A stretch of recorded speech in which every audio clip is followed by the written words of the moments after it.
I remember the sound of the fork first. It hit the plate and went quiet. Ethan looked across the table at me in our Brookhaven kitchen and said, in the calm voice he used when he wanted to hurt me more, that he was done trying. He said I should manage alone now. He said he was tired of carrying dead weight. The room felt small.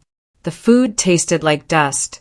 My heart beat hard in my ears while he listed my supposed faults like he had practiced them in a mirror. I did not cry.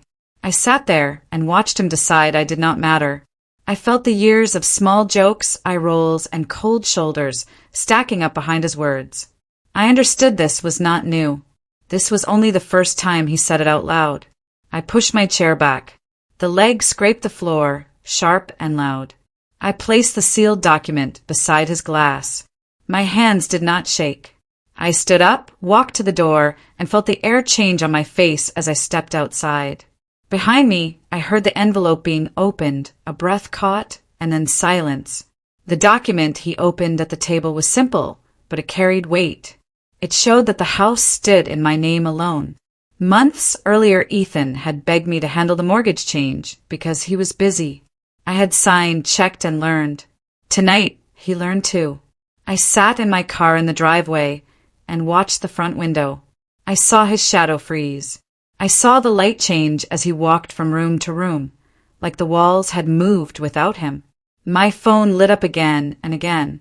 First calls, then messages, then silence. I held the steering wheel and felt my hands tingle, not from fear, but from something new, like clean air after a storm. I was not trying to hurt him. I was done being hurt. I drove to a small hotel near the river. The clerk did not ask questions. The room smelled like soap and quiet. I sat on the edge of the bed and let myself feel everything at once.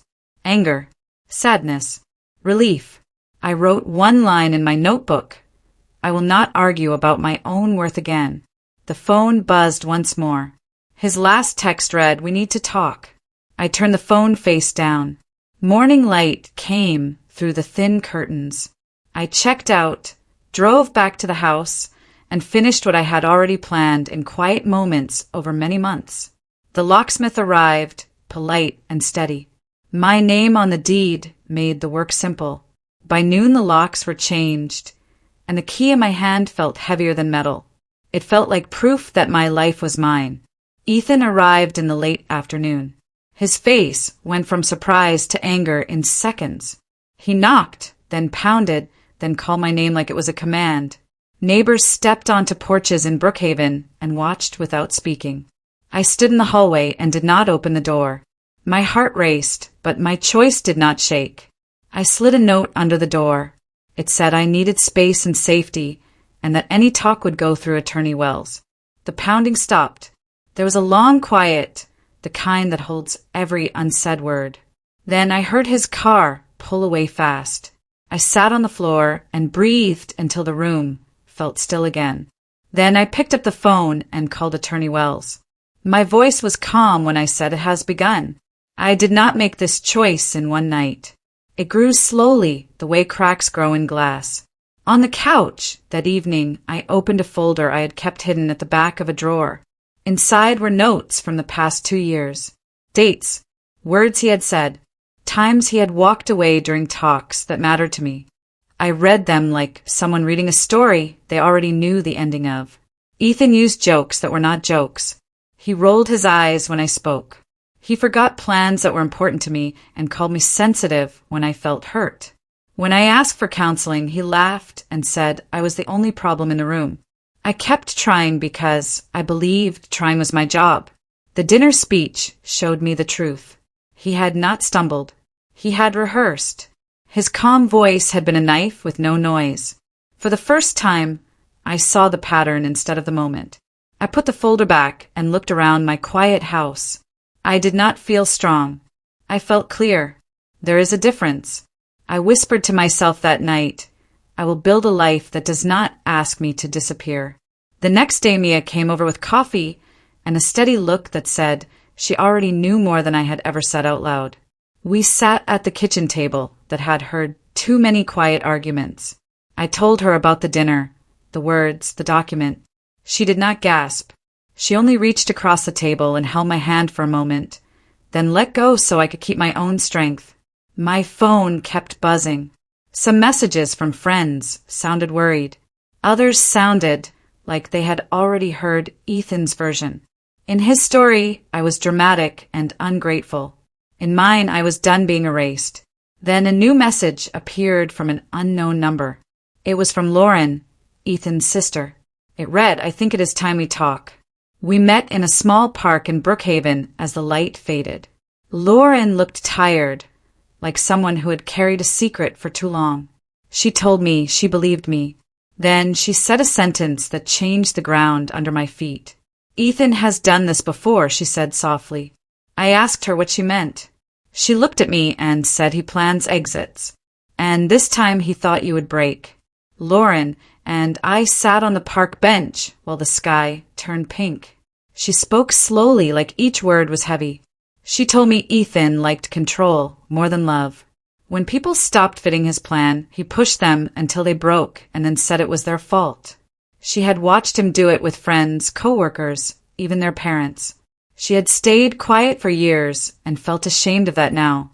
Then she told me something I did not expect. Ethan had been hiding debt. Not small mistakes. Real debt that he had tried to cover by moving money around. He had planned to blame me when it all showed up. I listened and felt the last pieces of the puzzle click into place. Lauren handed me a small envelope. Inside were copies of bank papers she had found by accident. My name was not on them. My signature was not there. The fear I felt was sharp, but it carried clarity with it. I thanked her. She said, "Do not let him turn you into the story." Walking back to my car, I knew what I needed to do next. I called Attorney Wells and said we needed a meeting soon. At home, I spread the papers across the dining table, the same place where Ethan had said he was done trying. Numbers filled the pages. Dates, balances, late notices. It was like finding cracks under paint that had been there for a long time. He had hidden all of this while calling me the problem. I took photos and saved them to a folder labeled evidence. My phone buzzed again. Ethan had sent a long message talking about respect and duty and how I embarrassed him by leaving. Not one line asked how I felt. Not one word said sorry. I read it twice, then forwarded it to Attorney Wells and did not answer him. That evening there was a knock at the door. 2 officers stood outside, calm and professional. Ethan had asked for a welfare check. I spoke clearly. I was safe. I was calm. They saw the locks, the deed in my name, and the order to route contact through counsel. They left with simple nods. I sat alone afterward and understood something important. Control does not always shout. Sometimes it smiles and pretends to worry. I wrote that sentence down. Then I turned off the lights and slept without checking my phone. Morning brought a new problem. A coworker called and asked if I was all right because Ethan had reached out to my workplace.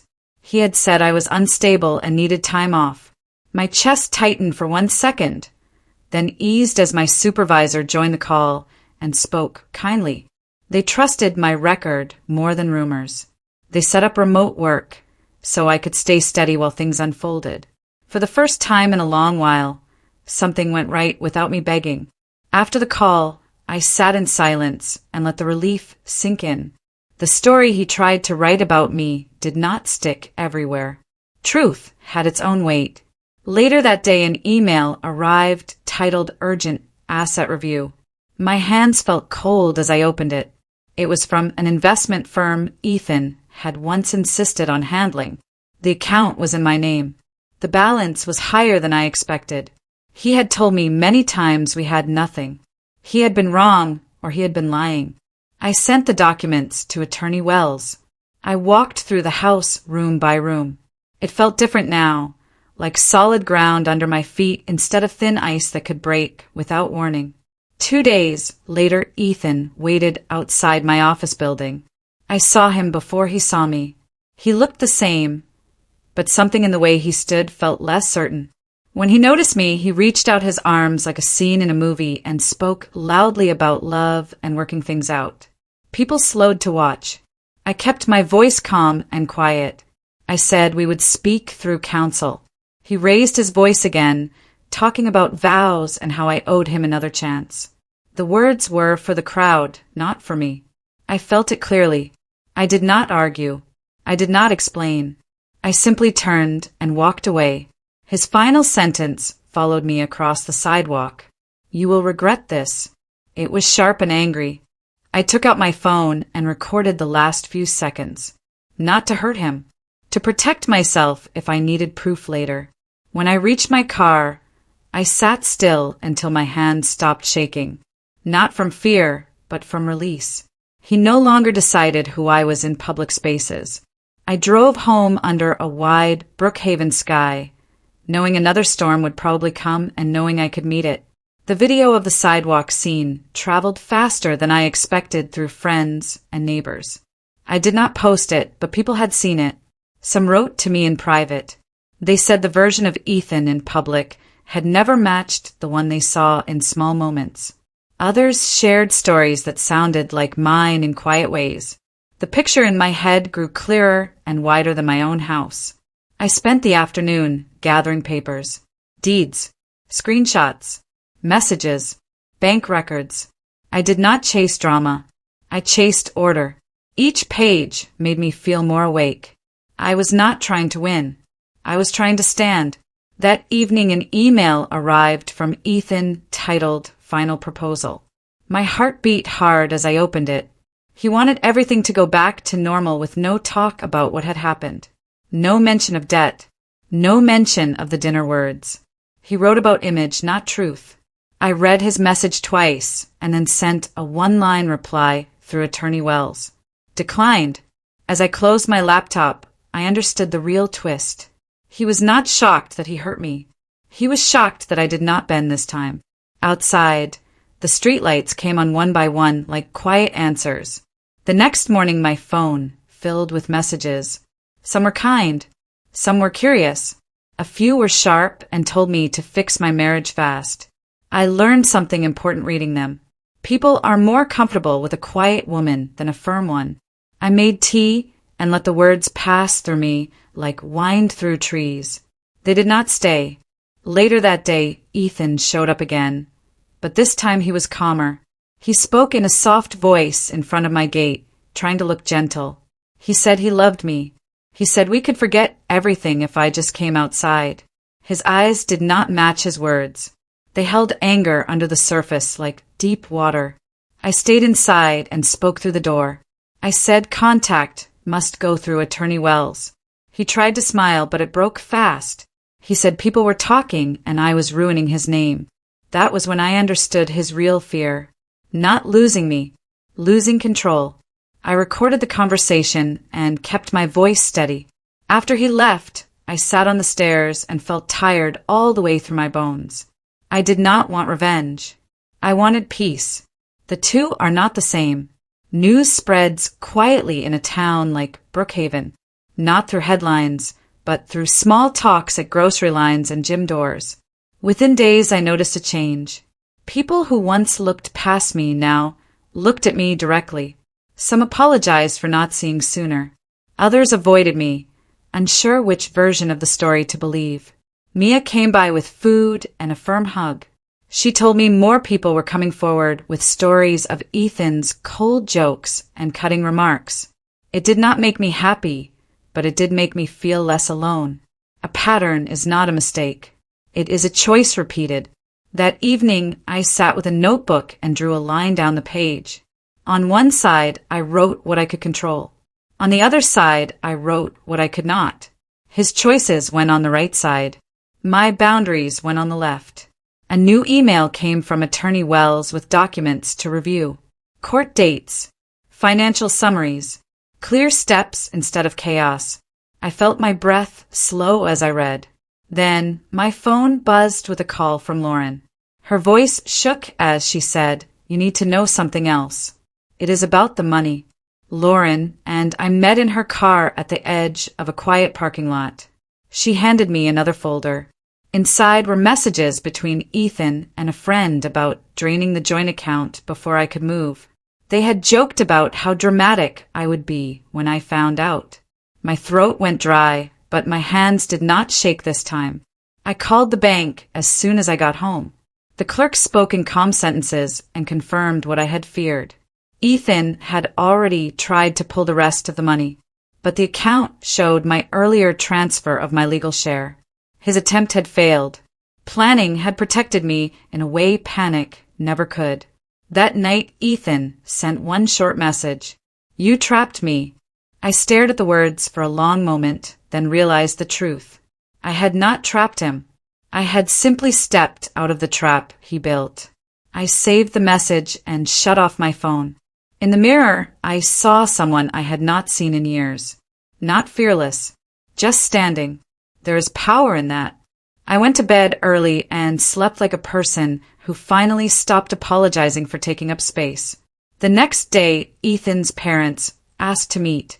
We sat in their living room, filled with old photos and careful silence. They looked tired, like people trying to hold water in their hands. His mother asked me what had really happened. I did not cry or raise my voice. I just told them the story from the dinner table to the debts. At first they tried to soften it, saying everyone says things they do not mean.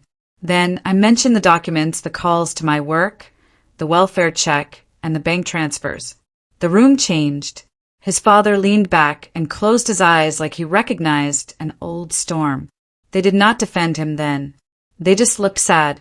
His mother said, quietly, "We thought he had outgrown this." The sentence hung there between us. It was not my job to fix their son. It never had been. When I left, his father walked me to the door and said, "Do what you must to be safe." In the car afterward, I cried for the first time in days. Not for Ethan. For the years I spent shrinking myself to stay.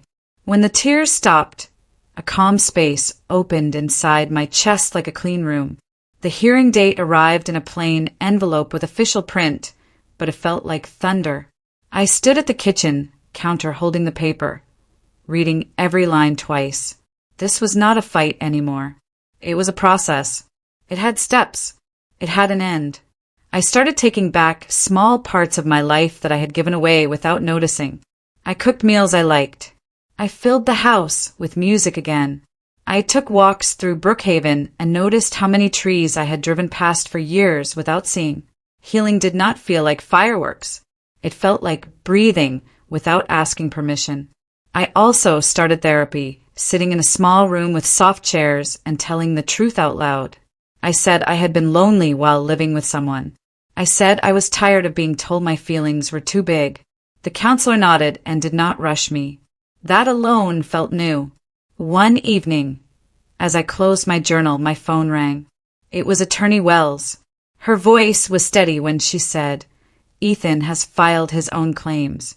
He is trying to turn the story around." I felt fear rise, then settle. I said, "Then we will meet the truth with proof." The papers Ethan filed painted a strange picture of me. In them, I was angry, careless, and unstable. He wrote that I had ruined his life for no reason and that he had always tried his best. Reading those lines was like watching someone wear my name while saying words I had never spoken. For a moment, my hands went cold. Then I opened my folder of records and felt steady again. Attorney Wells and I sat across from each other at her long desk. She spoke clearly about next steps, dates, evidence, witnesses. She did not promise easy things. She promised fair ones. I handed her copies of messages, bank records, and the video from the sidewalk. She nodded as she read. Then she said something that surprised me. The document I left at dinner would matter. Not only the house deed, but the note I had tucked inside for myself months ago, saying that if he ever told me he was done, I would be done too. It showed that I had not acted from drama, but from choice. Walking out of her office, I felt the weight of fear and courage at the same time. I did not want to fight him. I wanted the truth to stand up by itself. The day we met in the small courtroom, the air felt thick, like before rain. Ethan sat across from me, clean suit, tight jaw.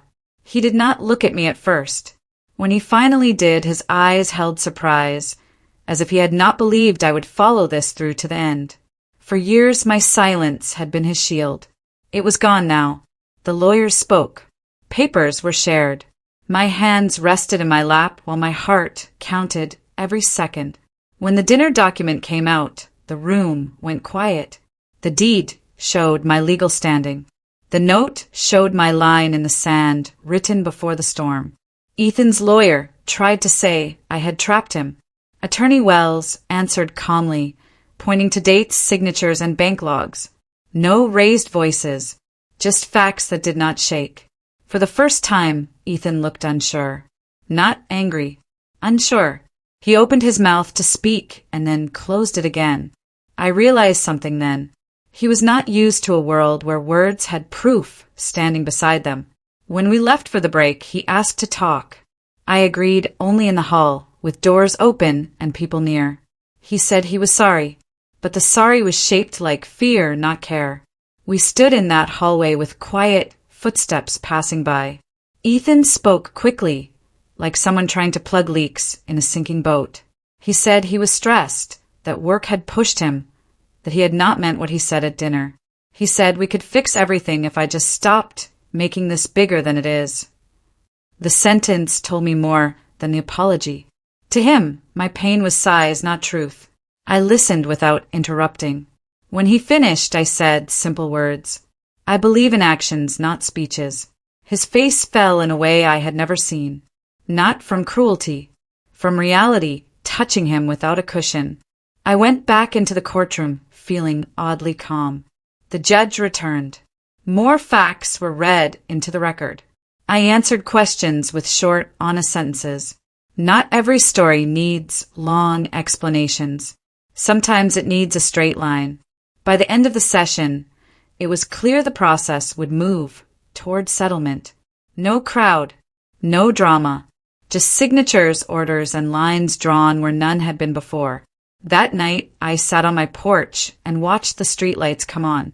I realized my life would not go back to what it was, and I no longer wanted it to. In the weeks that followed, Ethan's life began to change in ways I did not cause and did not celebrate. Some friends stopped returning his calls. At work, people who once laughed at his sharp jokes became quiet around him.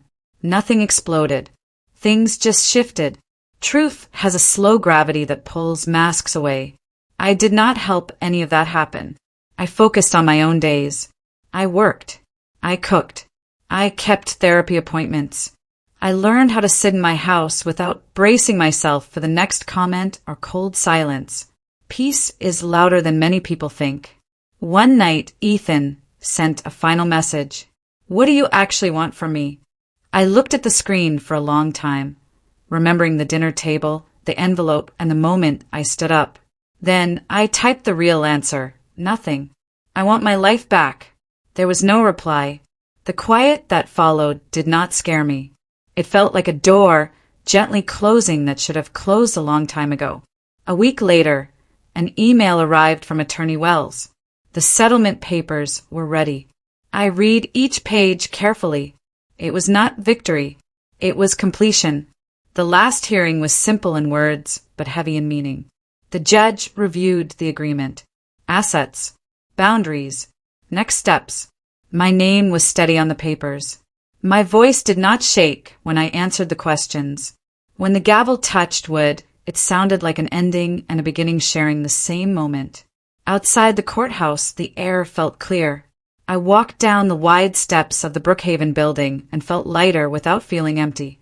Ethan stood off to the side. He looked like he wanted to speak, then didn't.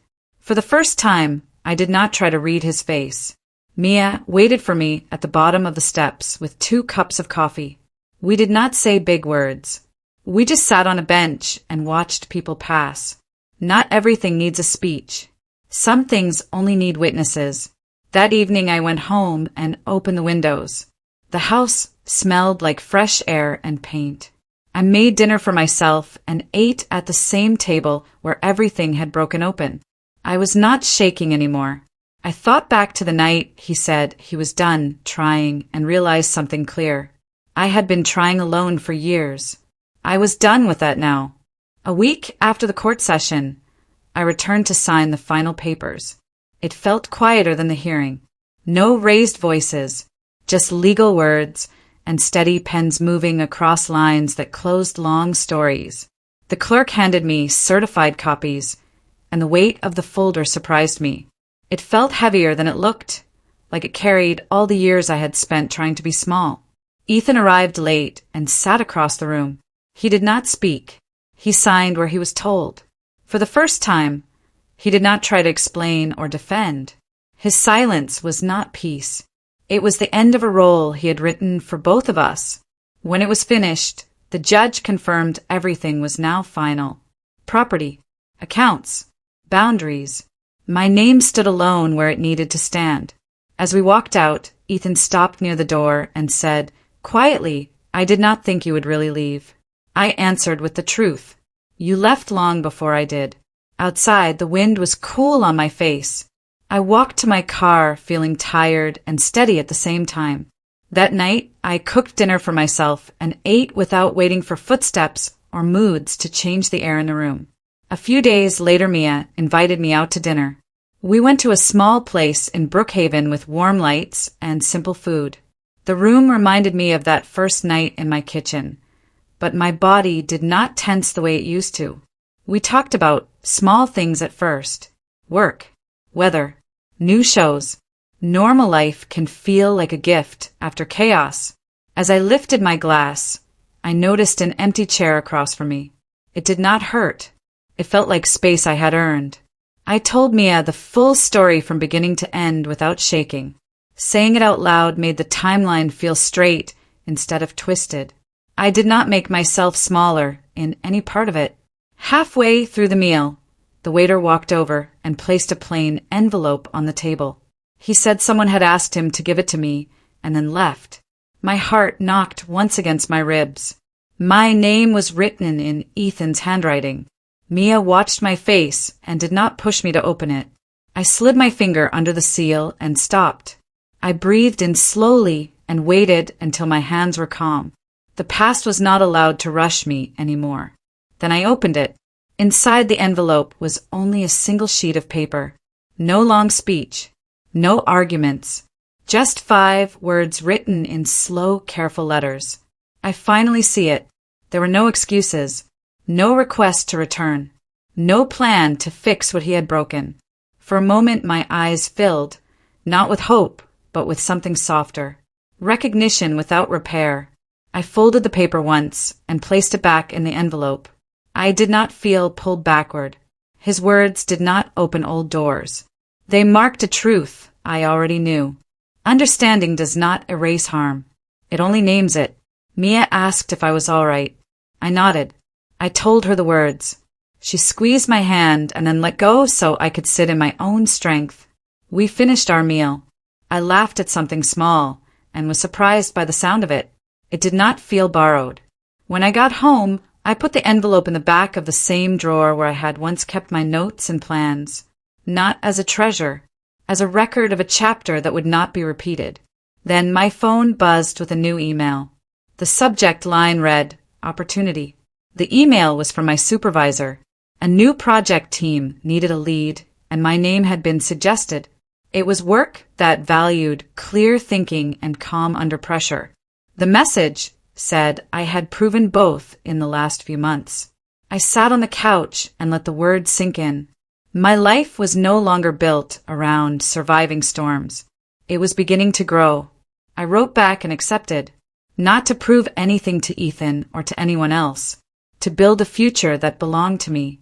After sending the reply, I walked through each room of the house. The walls felt different now, not quieter, truer. I made a list out loud of small things I wanted.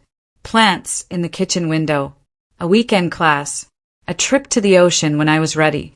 None of them depended on another person's mood. That alone felt like a new world. That night, I stood on the porch and watched the streetlights blink on across Brookhaven. I thought about the girl who had once believed she was too much. I wished I could sit with her at that old dinner table and say, "You are not too much. You are not too little. You are exactly enough." On the last morning of this long chapter of my life, I made breakfast at the same table where everything had broken open. Sunlight fell across the wood, and the room felt honest. I took out my notebook, the one I had written in the night. I left and read the single line again. I will not argue about my own worth. I realized the real document I left on that table was not only the deed. It was my decision to stop shrinking to fit someone else's comfort. Ethan's words at dinner had sounded like an ending, but they had been a beginning for me. I am not fearless. I still feel echoes of those nights, but I no longer live inside them. I pay bills. I meet friends. I work hard. I rest without guilt. My life is not loud or perfect. It is mine. Sometimes I think of Ethan opening the envelope and going still. I do not feel triumph.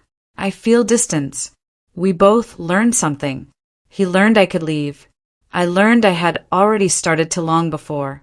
I closed the notebook, washed my plate, and stepped outside. The day waited. I walked forward and did not look back.